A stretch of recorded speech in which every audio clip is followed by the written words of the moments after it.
Ini dia, bisnis setelah Lebaran yang laris manis. Aneh ya, sebelum Lebaran semua orang sibuk belanja. Baju baru, kue, THR, mudik. Semua serba ramai. Tapi justru setelah Lebaran, ada satu fase yang diam-diam paling menarik buat orang yang jeli lihat peluang. Karena saat orang lain mulai kehabisan uang, orang yang pintar justru mulai kehabisan stok. Kenapa? Karena setelah Lebaran, kebutuhan orang itu berubah. Mereka tidak lagi sibuk tampil mewah.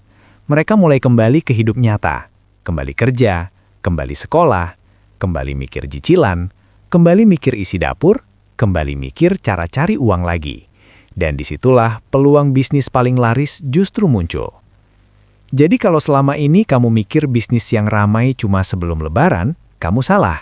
Karena sesudah Lebaran, ada bisnis-bisnis tertentu yang justru lebih cepat muter uangnya, lebih relate dengan kebutuhan orang, dan seringkali lebih realistis untuk dimulai. Di video ini, saya akan bahas bisnis setelah Lebaran yang laris manis. Kenapa bisnis ini bisa jalan, dan kenapa orang yang gerak lebih cepat biasanya panen lebih dulu. Tonton sampai habis, karena di bagian akhir, saya akan kasih tahu dari semua ide ini, mana yang cocok buat modal kecil, mana yang cocok buat jualan dari rumah, dan mana yang paling cepat muter uangnya.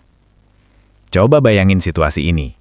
Lebaran selesai, tamu sudah pulang, ketupat tinggal sisa, toples kue mulai kosong, baju baru sudah dipakai, foto keluarga sudah diposting, THR juga mulai menipis.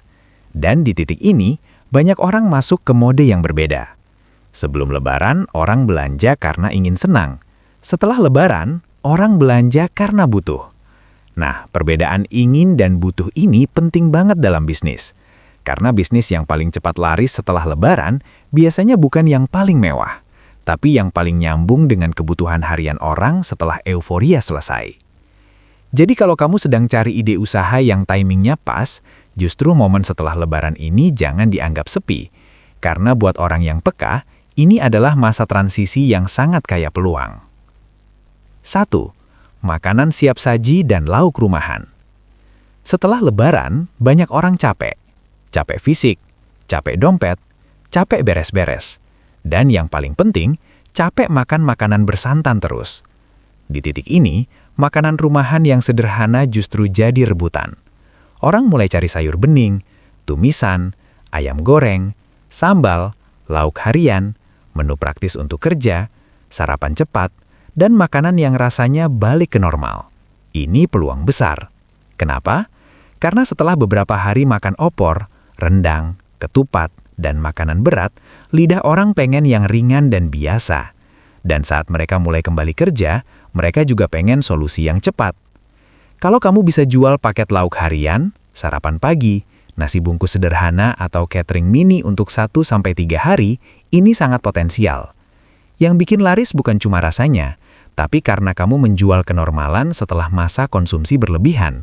Dan anehnya, justru yang sederhana sering lebih dicari. 2. Jualan kue kering sisa momentum tapi dibikin versi hemat. Mungkin ada yang bilang kue kering kan ramainya sebelum Lebaran. Betul, tapi setelah Lebaran masih ada pasar lain. Setelah acara keluarga selesai, banyak orang masih punya kebiasaan ngemil di rumah. Anak-anak masih libur atau baru mulai aktivitas, tamu kadang masih datang, dan suasana rumah masih ingin terasa rame. Disinilah cemilan dan kue versi ekonomis bisa jalan. Bukan lagi toples mewah untuk suguhan, tapi refill cemilan, cookies kiloan, snack remahan, keripik, makaroni, basreng, atau paket ngemil keluarga. Setelah Lebaran, orang cenderung lebih sensitif harga. Jadi kalau kamu bisa hadir dengan versi yang lebih hemat, lebih praktis dan tetap enak, pasarnya tetap ada. Orang tidak lagi cari yang wah, mereka cari yang cukup, enak, dan cocok di kantong. Dan itu justru pasar yang besar. 3. Bisnis kebutuhan sekolah dan kerja. Ini salah satu yang sering diremehkan. Setelah Lebaran, hidup mulai kembali ke jalur normal. Anak-anak balik sekolah, orang tua balik kerja, jadwal mulai padat lagi. Artinya, kebutuhan kecil-kecil yang kelihatannya sepele justru kembali dicari. Misalnya bekal sekolah, alat tulis, kaos kaki, hijab harian, ikat pinggang, tas kecil, botol minum, lunchbox, sandal, perlengkapan kerja atau barang sederhana yang ternyata habis setelah libur. Kenapa ini bisa laris? Karena setelah libur panjang, banyak orang sadar ada barang yang perlu diganti. Ada yang hilang saat mudik, ada yang rusak, ada yang sudah nggak layak dipakai.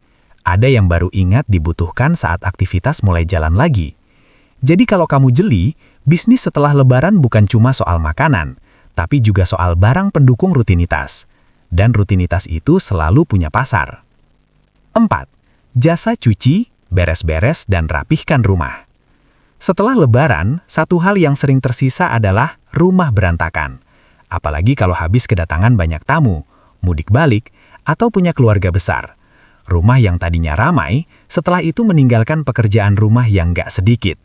Dari sini muncul jasa yang sering diremehkan, padahal sangat dibutuhkan. Laundry, cuci sofa, cuci karpet, beres-beres rumah, cuci motor atau mobil, setrika kiloan, jasa rapihkan rumah atau dapur. Kenapa ini potensial? Karena setelah masa sibuk lebaran, banyak orang masuk ke mode, aduh, pengen beres tapi capek. Dan kalau ada orang yang menawarkan solusi cepat, rapi dan terpercaya, mereka akan pilih bayar daripada repot sendiri. Ini peluang besar, terutama kalau target pasarmu adalah keluarga muda, ibu bekerja, pasangan suami istri yang sibuk, atau orang yang baru balik mudik. Jadi jangan anggap jasa itu kalah menarik dibanding jualan barang. Kadang justru jasa lebih cepat menghasilkan uang, karena kamu menjual satu hal yang mahal, kemudahan. Bagian penting, kenapa bisnis setelah lebaran bisa cepat laris? Karena setelah lebaran, orang mengalami 3 perubahan besar. Pertama, pola belanja berubah, dari konsumtif jadi selektif. Kedua, energi berubah, dari semangat perayaan jadi capek pemulihan. Ketiga, fokus berubah, dari senang-senang jadi kembali bertahan hidup. Kalau kamu paham 3 perubahan ini, kamu akan mengerti satu hal. Bisnis setelah lebaran itu bukan soal ikut ramai, tapi soal membaca perubahan kebutuhan. Dan pebisnis yang bisa membaca perubahan kebutuhan biasanya selalu punya peluang menang. Bagian paling menarik, siapa yang paling cocok mulai?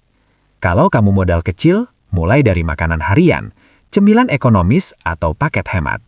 Kalau kamu punya tenaga dan waktu, mulai dari jasa bersih-bersih, laundry, titip beli, atau jasa antar. Kalau kamu punya dapur dan bisa masak, fokus ke lauk rumahan, bekal kerja, sarapan pagi, atau frozen food. Kalau kamu punya jaringan WhatsApp yang aktif, jual sistem pre-order, bundle keluarga, atau kebutuhan pasca libur. Intinya, kamu nggak harus mulai dari ide besar. Yang penting adalah mulai dari kebutuhan yang benar-benar sedang dirasakan orang sekarang. Jadi kalau setelah lebaran kamu lihat orang-orang mulai santai, jangan buru-buru menganggap pasarnya selesai. Karena justru setelah momen besar lewat, kebutuhan nyata mulai muncul. Dan di sanalah bisnis yang laris manis biasanya lahir. Bukan bisnis yang paling heboh, bukan yang paling viral, tapi yang paling tepat membaca situasi. Jadi kalau kamu sedang cari peluang usaha, jangan tunggu momen sempurna. Kadang momen terbaik justru datang setelah keramaian selesai, saat orang lain lengah, tapi kamu melihat kebutuhan. Tulis di komentar, kalau habis lebaran, menurut kamu yang paling cepat laris itu apa? Makanan rumahan? Cemilan atau snack, kebutuhan kerja dan sekolah, jasa bersih-bersih atau laundry.